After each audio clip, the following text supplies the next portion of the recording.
ವಿಧಾನ ಪರಿಷತ್ತಿನ ಲಾಂಜಿಗೆ ಹೋಗ್ತಿರೋ ಸಂದರ್ಭದಲ್ಲಿ ಕಿಡಿಗೇಡಿಗಳು ಲಕ್ಷ್ಮೀ ಹೆಬ್ಬಾಳ್ಕರ್ ಅವರ ವಿಷಯವನ್ನು ಇಟ್ಕೊಂಡು ಹೊರಗಡೆ ಬಾ ನೀವು ಕೊಲೆ ಮಾಡ್ತೀವಿ ಅಂತೇಳಿ ಕೊಲೆ ಬೆದರಿಕೆ ಹಾಕಿದ್ದಾರೆ. ಆ ಕೊಲೆ ಬೆದರಿಕೆ ಹಾಕಿದಲ್ಲಿ ಅಭಿಯಾಚ ಸಭೆಗಳಿಂದ ನಿಲ್ಲಿಸಿದ್ದಾರೆ. ಇದೆಲ್ಲದರ ಹಿಂದ್ಗಡೆ ಸಚಿವೆ ಲಕ್ಷ್ಮೀ ಹೆಬ್ಬಾಳ್ಕರ್ ಅವರ ಕುಟುಂಬಕ್ಕಿದೆ.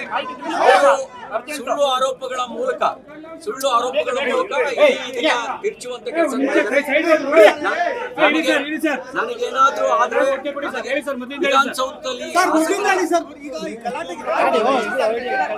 ನೋಡಿ, ಈಗ ವಿಧಾನಸಭೆ ಮೊಗಸಾಲೆಯಿಂದ ವಿಧಾನ ಪರಿಷತ್ತಿನ ಮೊಗಸಾಲೆಗೆ ಹೋಗ್ತಿರೋ ಸಂದರ್ಭದಲ್ಲಿ ನನ್ನ ಅಟ್ಯಾಕ್ ಮಾಡುವ ಪ್ರಯತ್ನ ನಡೆದಿದೆ.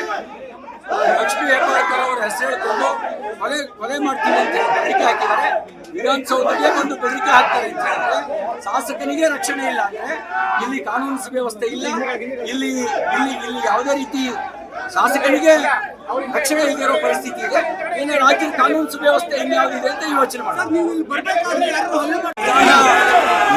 ಸಭೆಯ ಪ್ರಮುಖ ಸ್ಥಳಾಗಿದ್ದರಿಂದ ವಿಧಾನಸಭಾ ಸಭಾಪತಿಗಳಿಗೆ ದೂರು ಕೊಟ್ಟಿದೆ.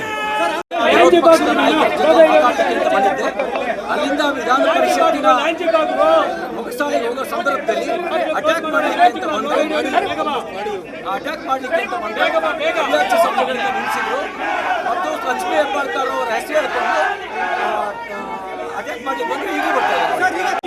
ಗುಂಡಾ ರಾಜ್ಯ, ಸುಳ್ಳು ಆರೋಪದ ಮೇಲೆ ಗುಂಡಾ ರಾಜ್ಯ ಮಾಡಲಿಕ್ಕೆ ಹೋಗಿದ್ದಾರೆ. ಇಲ್ಲೇ ರಕ್ಷಣೆ ಇಲ್ಲ, ನಿನ್ನೆ ರಕ್ಷಣೆ ಕೊಡ್ತಾರೆ. ಇವರು ಜನಸಾಮಾನ್ಯರಿಗೆ ರಕ್ಷಣೆ ಕೊಡ್ತಾರೆ. ನಾನು ಆ ರೀತಿ ಪದಬಳಕೆ ಮಾಡಿದ್ರೆ ನೀವು ತೋರಿಸಿ, ನಿಮ್ಗೆ ಪಬ್ಲಿಕ್ ಡೊಮೈನ್ ಅಲ್ಲಿ ಇರುತ್ತಲ್ಲ. ಈಗ ಅವ್ರೇನ್ ಪದಬಳಕೆ ಮಾಡಿದ್ರು ನೀವು ನೋಡಿದ್ರಲ್ಲ. ಇದು ತುಂಬಾ ಕೊಟ್ಟರು ಯಾರು ಅಟ್ಯಾಕ್ ಮಾಡಿದ್ರು ಸರ್, ಯಾರು ಕರೆದು ಎಂತ ಮಾಡುದು? ಜೀವಕ್ಕೆ ಯಾರು ರಕ್ಷಣೆ